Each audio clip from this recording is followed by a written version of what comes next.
Pastor Shekhar Kalyanpur मेरे pastor हैं। धन्यवाद देती हूँ भाई दिनेश चावला का और सेतु कुमार का, जिन्होंने ये कार्यक्रम का आयोजन किया है और मुझे यहाँ आमंत्रित किया है। आप सब भाइयों के बीच में मुझे बहुत खुशी है, खास करके जॉनी लीवर भाई का, जिन्होंने आज अपना कीमती समय मुझे दिया है। मैं इतना कहना चाहती हूँ कि जितना भी मैं कहूँगी, जितना भी समय लूँगी, उतना मेरे लिए कम है, क्योंकि प्रभु की महिमा इतनी है, उसके वचन में इतना पावर है, इतना सामर्थ है कि जब वो निकलता है तो खाली नहीं वापस आता। और परमेश्वर हमसे इतना प्यार करते हैं कि जितना अपनी माँ जो अपने बच्चों को दूध पिलाती है, वो उससे इतना प्यार करती है, उसे अपने सीने से लगा के रखती है। लेकिन परमेश्वर अपने बच्चे को, आपको, मुझे उससे भी ज्यादा प्यार करते हैं। और वो शैतान के हाथों से हमें बचाना चाहते हैं। और शैतान का राज्य जो अब जिस जीवन में हम जी रहे हैं, जो शैतान का राज्य है, उससे हमें बचाना चाहते हैं। इसीलिए उन्होंने अपने एक लौते बेटे को हमारे लिए, हमें अनंत काल का जीवन देने के लिए भेजा है। और लोग फिल्म स्टारों के दीवाने हैं, लोग क्रिकेटर्स के दीवाने, खिलाड़ियों के दीवाने हैं, लेकिन मैं परमेश्वर के पुत्र की दीवानी हूं।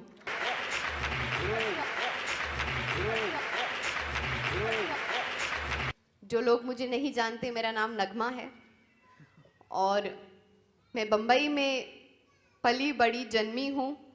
मेरी मम्मी मुस्लिम है, मेरे पिताजी हिंदू हैं और मैं क्रिसमस पर पैदा हुई।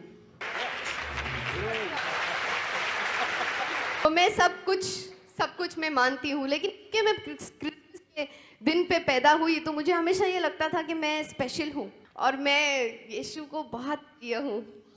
इसीलिए शायद पूरी दुनिया मेरा जन्मदिन मनाती है।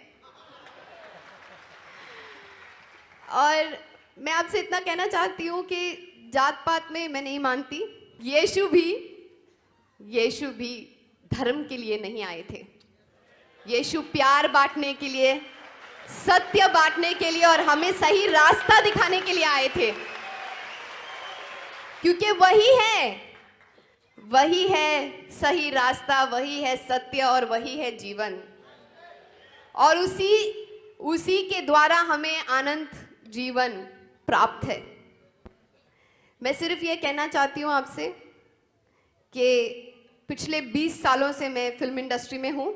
मैं सिर्फ ये बताना चाहती हूँ कि जब हम परमेश्वर में हैं, जब हम यीशु मसीह में हैं, तो हम हमेशा जवान रहते हैं, हम हमेशा हरे भरे रहते हैं, क्योंकि परमेश्वर ने कहा है कि मैं रेगिस्तान में भी अपने बच्चों के लिए फव्वारे बनाऊंगा। तो आप सब उसको इतने प्रिय हैं कि मैं आपको क्या बताऊं। शायद वही बताने आई हूं यहाँ पर। और मैं इतना बताने आई थी कि एज एन एक्टर, आप तो जानते हैं फिल्मी जीवन कैसा होता है। हम लोग चूना लगाते हैं और सबको बहुत उल्लू बनाते हैं। हम लोग पर्दे पर एक नाटक करते हैं पर्दे पर, लेकिन पर्दे के बाहर भी नाटक करते हैं। और हमारा काम, अगर हम बहुत अच्छे हैं तो जाहिर सी बात है बहुत साल टिकते भी हैं। मेरे ख्याल से मैं थोड़ी बहुत ठीक हूँ, इसलिए मैंने 100 से अधिक फिल्में की हैं, 9 से भी अधिक भाषाओं में, और 20 साल से टिकी भी हूँ, तो थोड़ा बहुत अपना काम जानती हूँ। और इतना आप लोगों को बताना चाहती हूँ कि जब हम लोग एक्टिंग करते हैं तो हम लोग ऑब्जर्वेशन भी बहुत अच्छी कर लेते हैं। जॉनी भाई से अच्छा ऑब्जर्वेशन कौन कर सकता है। अब मैं यहाँ से जाऊंगी तो वो भी मेरी नकल भी करके दिखा सकते हैं, लेकिन वो ऐसा नहीं करेंगे, मैं जानती हूँ। हम अक्सर असली जिंदगी में भी फिर नाटक ही करते हैं, एक दूसरे से बहुत कुछ अलग से हो जाते हैं, क्योंकि फिर हमें वो एक एक्टर बन के रहना है, हमें वो इमेज संभालनी है, हमें अपना वातावरण ठीक रखना है, तो उस हिसाब से हमें ऐसे ही करना पड़ता है। और आजकल तो सभी कोई एक्टर बनना चाहता है ना। सब कोई एक्टर बनना चाहता है, तो सब कोई बहुत अच्छी एक्टिंग कर लेता है और क्योंकि हम पहचान लेते हैं, क्योंकि हम एक्टर्स इतने अच्छे हैं, इतने साल से हैं, हम पहचान लेते हैं लोगों की एक्टिंग, तो हमें ऐसा लगता है कि सब कुछ हमारे इर्द गिर्द बनावटी है। लेकिन जब हम ऐसा व्यवहार करते हैं तो हम समझते हैं सिर्फ हम ही जानते हैं कि हम क्या कर रहे हैं, लेकिन हमारे अलावा कोई और हमें देख रहा है। ऊपर वाला हमें देख रहा है और वो नहीं चाहता है कि हम ऐसी बनावटी जिंदगी जिएं। कई बार ऐसा होता है कि जब हम लोगों के सामने आते हैं, कई बार क्या, हमेशा ही ऐसे होता है, जब हम लोगों को देखते हैं तो हम लोगों को देखकर भी नहीं देखते। अरे आप कैसे हैं, आप ठीक है ना, मैंने तो आपको देखा ही नहीं। अक्सर ऐसा करते हैं ना, सब लोग करते हैं, हम सब करते हैं, है ना। हम ऐसे करते हैं, फिर देखने के बाद मन में कुछ और चलता रहता है, अरे यार ये क्यों मिल गया मुझे इसको मिलना ही नहीं था आज। तो ये जो सारा दोगलापन हम में है, ये सारी हिपोक्रेसी जो हम में है, जो हम बनावटी जीवन जीते हैं, जब मुझे ऐसा लगा ये सारी चीजें देख कर के क्या यही जिंदगी है? क्या परमेश्वर ने हमें इसी तरह से जीने के लिए यहाँ पर भेजा था कि इस जिंदगी में कुछ और भी है जिसके लिए हम यहाँ आए हैं? ये तो सब चलता रहेगा, जीवन चलता रहेगा। और मेरे जीवन में बहुत आनंद था, पैसों से, हर तरीके से, because he will never leave me nor forsake मी। वो आनंद जो मुझसे कोई चुरा नहीं सकता, जो कोई ले जा नहीं सकता। परमेश्वर क्योंकि मुझे अपनी बेटी मानता है, आपको अपना बेटा मानता है और हम सबको अपना बच्चा मानता है, वो हमसे इतना प्यार करता है, इतना प्यार करता था, करता है, करता रहेगा। वो परमेश्वर जिसने इस सृष्टि को बनाया है, जो अनंत तक, एंड तक वो सब कुछ जानता है, वो असीम है। वो जानता है कि हमारी जिंदगी की हर एक जरूरतें क्या है, वो जानता है कि हमारे दिल में हमें क्या चीज चाहिए, हमें किस चीज की जरूरत है। और परमेश्वर हमारे जिंदगी में कभी हमें दुख नहीं देता, क्योंकि परमेश्वर तो वो माता पिता की तरह है जो बच्चों को प्यार करता है। क्या हमारे माता पिता हमें दुख दे सकते हैं? क्या वो अपने बच्चे को दुखी देखना चाहते हैं? कभी नहीं। उसी तरह से परमेश्वर भी हमको कभी दुखी नहीं देखना चाहते। लेकिन शैतान है ना, वो अपना काम करता ही रहता है। चोर का काम क्या होता है? वो चोरी करना होता है। वो आके चोरी करता है, दंगा करता है, मस्ती करता है, हमें दुख देता है और हमारी नींदों को चुरा लेता है। लेकिन परमेश्वर ने उसकी भी योजना की। परमेश्वर ने अपने एकलौते बेटे को भेजकर, मुझे अक्सर जीवन में ऐसा लगता था कि ठीक है परमेश्वर, मेरे से गलती होगी, मैंने गलती तो की होगी। अब हम झूठ तो बोल ही देते हैं। जब कोई हमारे घर में फोन कर लेता है तो हम नौकर को बोल देते हैं, अरे बोलते नहीं है घर में, है ना। और इसी तरह से हम छोटी छोटी झूठ तो बोलते हैं। झूठ छोटा हो या बड़ा हो, झूठ तो झूठ ही होता है ना परमेश्वर की नजर में। तो हम पश्चाताप कर सकते हैं, हम ये कह सकते हैं, मुझे ऐसा लगा कि परमेश्वर मुझे इतना चाहते हैं, परमेश्वर ने मुझे छुआ और परमेश्वर चाहते हैं कि मेरी जिंदगी बदल जाए। तो परमेश्वर ने सारे चमत्कार मेरी ज़िंदगी में दिखाना शुरू किए। मुझे वो आनंद दिया, मुझे वो शांति दी जो असीम थी, जो मुझसे कोई नहीं, मुझे खुद नहीं समझ में नहीं आता था कि अरे यार मैं अभी आज इतना काम नहीं कर रही हूँ लेकिन मुझे इतनी शांति क्यों है। लोगों को देखकर उनका चैन बिगड़ जाता था। अरे ये तो इतना कुछ कर नहीं रही है, फिर इतना खुश क्यों नजर आ रही है? क्योंकि मेरे अंदर परमेश्वर की खुशी है। और आज मैं खुशी मनुष्य में नहीं लेकिन परमेश्वर में रखती हूँ। जब आप अपना पूरा यकीन और अपना पूरा आश्वासन परमेश्वर पे रखते हैं और मानव पे नहीं, या कोई राजा पे नहीं, कोई दूसरे राजा पर नहीं, बल्कि राजाओं के राजा पर, यीशु मसीह पर अपना यकीन रखते हैं, तो आपका वो यकीन आपसे कोई नहीं ले सकता, कोई नहीं छीन सकता। मैं सिर्फ ये बताने आई हूं आपको कि उसके द्वारा और उसके सिवा हमारे पास कोई रास्ता नहीं है। क्योंकि जब मैं अपने आप को पूछने लगी कि मेरी जिंदगी तो बहुत अच्छी चल रही है लेकिन फिर भी इस जिंदगी में मुझे बहुत बड़ी कमी महसूस हो रही, और वो कमी है क्या? वो कमी ऐसी कि कभी मैं किसी अपनी खुशी को अगर किसी चीज में रखूं, फिर शैतान आके उस चीज को छुड़ा लेता है, मुझसे ले जाता है। पर क्यों ना ऐसा करूं कि मैं शैतान पर पराजय पाऊं। लेकिन वो अपने आप से नहीं हो सकता, क्योंकि वो सामर्थ्य तो हमें सिर्फ परमेश्वर ही दे सकता है, और अपनी पवित्र आत्मा द्वारा। इसीलिए जब हम में वो पवित्र आत्मा होती है तो हम उससे ज्यादा ताकतवर होते हैं जो बाहर है, जो इस दुनिया में है, जो हमारे इर्द गिर्द है। बुराई, डाका, खराबा, या हमारा आनंद लूटना, या हमारी बीमारियां, या हमारी मुसीबतें, उन सब से ज्यादा हम शक्तिशाली होकर हम पे उसका असर होगा, जरूर होगा, लेकिन हम फिर भी उस पर विजय पाएंगे, क्योंकि हम में जो है वो जो दुनिया में बाहर है उससे कई ज्यादा ताकतवर है। और मैं इतना कहना चाहूंगी कि आज मैं प्रार्थना करती हूं, मुझे महसूस हो रहा है कि पवित्र आत्मा इस सभा में उपस्थित है, यहां पर हमारे बीच में। और मैं आज ये प्रार्थना करती हूं कि मेरे भाई बहन जो भी यहां पर आए हैं, उनकी जो भी जरूरत हो, इस सभा द्वारा जो कोई भी यहां पर सभा में बात करेगा, कहेगा, क्योंकि प्रभु के वचन बोल रहा है, और प्रभु के वचन द्वारा सिर्फ आपको शिफा मिल सकती है। और पुराने करार में भी ऐसा था कि अगर जब मैं अपने आप को सवाल पूछती थी कि हाँ ठीक है, मेरा कल तो बहुत अच्छा होगा, क्योंकि अब मुझे भव सागर मिल गया है, अब मुझे वो असीम विद्या मिल गई है जिससे मैं दुनिया के युद्ध में अपनी जंग लड़कर विजय पा सकती हूँ, और वो है ये पवित्र वचन। लेकिन फिर मेरे पिछला क्या?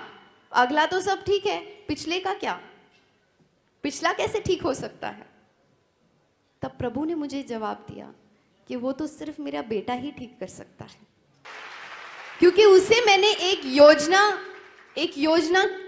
योजना देकर इस दुनिया में भेजा था, और वो योजना ये थी कि वो हमारे पापों को अपने सर पर लेके क्रूस पर अपनी बलि देगा और अपने खून से हमको धोएगा, क्योंकि हम पापी हैं और हम पिता परमेश्वर के सामने उस पाप को लेकर नहीं जा सकते जब तक कि हमें उस लहू से धोया नहीं जाएगा। और वही है रास्ता, ये पिता ने कहा है। तो मैं आपसे विनती करती हूँ, इल्तिजा करती हूँ, और ये दावा भी करती हूँ कि जिस तरह यीशु मसीह ने मेरे जीवन में आकर मेरे जीवन को छूकर कुछ अलग कर दिया है, अभी ऐसा एक शांति मेरे दिल में, दिमाग में ऐसी छा गई है जो मुझसे कोई नहीं छीनता है सकता है, क्योंकि वो राजाओं का राजा और शांति का राजा है। वो जो हमें शांति दे सकता है। ये सारी चीजें तो बहुत छोटी सी अभी नजर आती हैं। ये शैतान भी आएगा तो बोलेगा चल भाग यहां से, यीशु मसीह के नाम पे रिब्यूक यू। किसी को भी हम अपनी दुख को, पीड़ा को, शैतानियत को, कोई भी बुरी आत्मा को, किसी भी चीज को हम अपनी जीवन से यीशु के नाम पे उसे भस्म कर सकते हैं, उसे खत्म कर सकते हैं और उस पे विजय पा सकते हैं। और हमें सिर्फ ये देखना है कि बस हमें अपनी नजरें सिर्फ उस पे, परम पिता परमेश्वर पे टिकाए रखनी है। और जब हम यीशु को हमारे जिंदगी में स्वीकार करते हैं, उस पे यकीन करते हैं और उसका नाम लेते हैं और कहते हैं कि हमारे मन में आ जाओ और हमें मदद करो, हमारी मदद करो, क्योंकि वो क्रूस पर हमारे लिए एक उद्देश्य के साथ उन्होंने हमसे मंगनी की है। अब शादी बाकी है और उस शादी की तैयारियां अब शुरू हो चुकी है। और वो शादी की तैयारियां, मुझे तो ऐसा लगता है कि जैसे वो औरत जिसके सिक्के घूम गए थे, जब उसके सिक्के घूम गए थे तो वो दीवानों की तरह उस सिक्कों को ढूंढ रही थी क्योंकि पुराने समय में जब अपना प्रेमी अपनी प्रेमिका से मिलने आया करता था, तो या अपना शादी का न्योता उसको देना चाहता था, तो वो सिक्कों का हार देता था उसे, और वो उसका हार टूट गया और वो दीवानी हो गई, क्योंकि वो प्रेमी कभी भी आ सकता है, चोरों की तरह वो कभी भी आ सकता है उसे लेने के लिए, और अगर उसका हार उसने जल्दी से नहीं पिरोया तो वो उसे छोड़ के चला जाएगा। तो इसीलिए उसने तुरंत अपना हार, अपने सिक्कों को ढूंढा, अपने हार को पिरोया और अपने दोस्तों के साथ वो जलसा मनाने लगी, क्योंकि उसको अब पता था कि अब जब उसका प्रेमी आएगा तो उसे ले जाएगा। उसी तरह से यीशु चाहते हैं, प्रभु पिता परमेश्वर ने यीशु को हमारे लिए भेजा है। उन्होंने हमें, इस पूरी कलीसिया को, हम सबको उसकी दुल्हन बनाया है और वो हमें लेने आ रहा है। लेकिन क्या हम तैयार हैं? क्या हम अपने दूल्हे राजा के साथ जाने के लिए तैयार हैं? क्या हमने अपने जेवर पहने हैं? हमें कुछ नहीं करना है, क्योंकि हमारे सामर्थ्य से नहीं और किसी भी चीज से नहीं, बस सिर्फ प्रभु की करुणा से, प्रभु की करुणा से और अनुग्रह से हमें यह मुफ्त तोहफा मिला है, मुक्ति का। हमें सिर्फ उसे अपनी जिंदगी में अपनाना है, स्वीकार करना है और अपनी मुक्ति पर काम करते रहना है, सिर्फ नजरें उसकी तरफ टिकाए हुए। और मैं जानती हूं, मैं चुनौती देती हूं आपको कि जिस तरह से प्रभु ने मेरी जिंदगी छू के मुझे आनंद दिया है, और मैं ये जानती हूं कि यह आनंद मुझसे कोई नहीं छीन सकता, मैं दीवानों की तरह जाकर इसका ऐलान कर सकती हूं कि प्रभु ने मुझे इतनी खुशी दी है, इतनी खुशी दी है कि अब वो खुशी मुझसे कोई नहीं छीन सकता। जो मैंने प्रभु की महिमा देखी है और जो यीशु मेरे जिंदगी में और जीवन में कर रहा है, मैं सिर्फ वो खुशी आप सबके साथ बांटना चाहती हूं। और आज वो गवाही बनकर आपके सामने खुलेआम ऐलान करना चाहती हूं कि मैं उसकी दीवानी हूं। और आओ, आकर मेरे दीवाने को चखो और देखो, आप कभी मायूस नहीं होंगे, क्योंकि मैं भी अपनी जिंदगी अपने तरीके से जीती थी। लेकिन आज जब मैंने अपने आप को पूरी तरह से उसके हाथ में समर्पित कर दिया, ऐसे नहीं कि रात में समर्पित कर दिया और सुबह में वापस ले लिए, ऐसा नहीं होना चाहिए, अधूरा समर्पण नहीं होना चाहिए। जब हम दिल से कहते हैं कि प्रभु हमारे सारे बोझ तू ले ले, क्योंकि तू हमारे लिए क्रूस पे चढ़ा था, तूने हमारे लिए अपना खून बहाया और तूने हमारी सारी दुख, तकलीफें, पीड़ा, बीमारियां, ये सब हमसे लिया। तूने कोड़े खाकर अपनी जान की बलिदान सिर्फ इसलिए दी ताकि हम चंगे रहें, हम खुश रहें। और हम इस बात पर विश्वास करते हैं, क्योंकि वो क्रूज पर चढ़ने के बाद तीसरे दिन जी उठे। और आज उन्होंने कहा है कि मेरे नाम से अगर तुम मेरे पिता से कुछ भी मांगो तुम्हें वो जरूर मिलेगा। और मुझे ये पूरा आश्वासन है कि एक बार आप यीशु मसीह को अपने जीवन में, अपने दूल्हे राजा को अपने जीवन में बुला के देखना, आपकी जीवन की हर सुबह सुनहरी होगी। और अगर थोड़ा बहुत दुख तकलीफ सहना भी पड़े तो क्या हुआ, जो हमें मिलने वाला है आनंद काल जीवन में, वो तो इन सब चीजों के बराबर कुछ भी नहीं है। इसीलिए मेरे भाइयों, अगर सोए हो तो जाग जाओ। आज का समय और अभी का समय बहुत अच्छा है। बस इतना ही कहना चाहती थी। मेरी दुआएं आपके साथ है, ज्यादा समय नहीं लूंगी, लेकिन अगर समय मिलेगा तो बहुत कुछ कहना है, बहुत कुछ सुनाना है। Praise Lord.